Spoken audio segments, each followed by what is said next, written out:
मुबारक ज़मीन है जहां सन 526 हिजरी में विलायत के इस सूरज ने अपनी पहली किरण बिखेरी।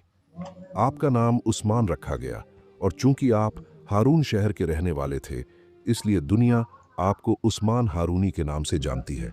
अल्लाह वालों की शान बचपन से ही निराली होती है। किताबों में आता है कि आप बहुत अमीर घराने से ताल्लुक़ रखते थे। घर में दौलत की कोई कमी नहीं थी, नौकर चाकर थे, ऐशो आराम का हर सामान मौजूद था। मगर नन्हे उस्मान का दिल इन खिलौनों और रेशमी कपड़ों में नहीं लगता था। आपकी आंखें हमेशा आसमान की तरफ किसी को ढूंढती रहती थीं। अक्सर आप तन्हाई में बैठ जाते और घंटों रोते रहते। घर वाले हैरान थे कि इस बच्चे को किस चीज़ का गम है।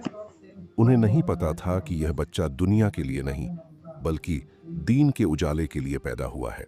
अभी आप जवान ही हुए थे कि एक ऐसा वाक़या पेश आया जिसने आपकी पूरी जिंदगी को हमेशा के लिए बदल कर रख दिया। एक छोटी सी मुलाकात और शहजादे जैसी जिंदगी फकीरी में बदल गई।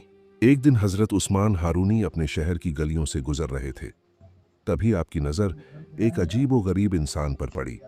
वो कोई आम इंसान नहीं था, बल्कि उस वक्त के एक बहुत बड़े मज्जूब वली थे जिनका नाम था हजरत चिर्क रहमतुल्लाह अलैह। वो सर्दी के मौसम में भी फटे पुराने कपड़ों में अपनी मस्ती में बैठे थे। उस्मान हारूनी उनके पास गए। दिल में एक खिंचाव महसूस हुआ। उस मज्जूब के सामने एक सूखी हुई रोटी का आधा टुकड़ा रखा था।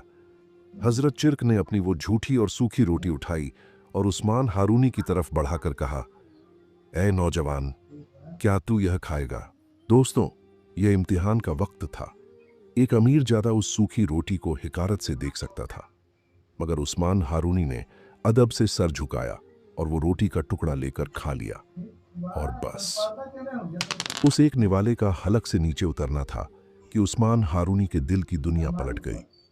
किताबों में लिखा है कि जैसे ही वो रोटी पेट में गई, दिल से दुनिया की मोहब्बत ऐसे निकल गई जैसे कभी थी ही नहीं। आंखों से पर्दा हट गया और आपको रूहानी दुनिया के नज़ारे दिखने लगे। आप फौरन घर गए, सारा माल दौलत जायदाद गरीबों में बांट दी, कीमती कपड़े उतार दिए और एक मामूली सा लिबास पहनकर सच्चे मुर्शिद यानी सच्चे गुरु की तलाश में जंगलों की तरफ निकल पड़े। उस एक पल ने तय कर दिया था कि अब यह उस्मान हारून का उस्मान नहीं, बल्कि अल्लाह का उस्मान बनेगा। सच्चे रास्ते की तलाश आसान नहीं होती। आप शहर दर शहर भटकते रहे। आखिरकार आपकी तलाश खत्म हुई जब आप एक महान बुजुर्ग की चौखट पर पहुंचे। वो कोई और नहीं, बल्कि अपने वक्त के कुतुब हजरत हाजी शरीफ जिंदानी रहमतुल्लाह अलैह थे। जब आप उनकी खानकाह में पहुंचे तो देखा कि वहां हजारों लोग फैज पा रहे हैं।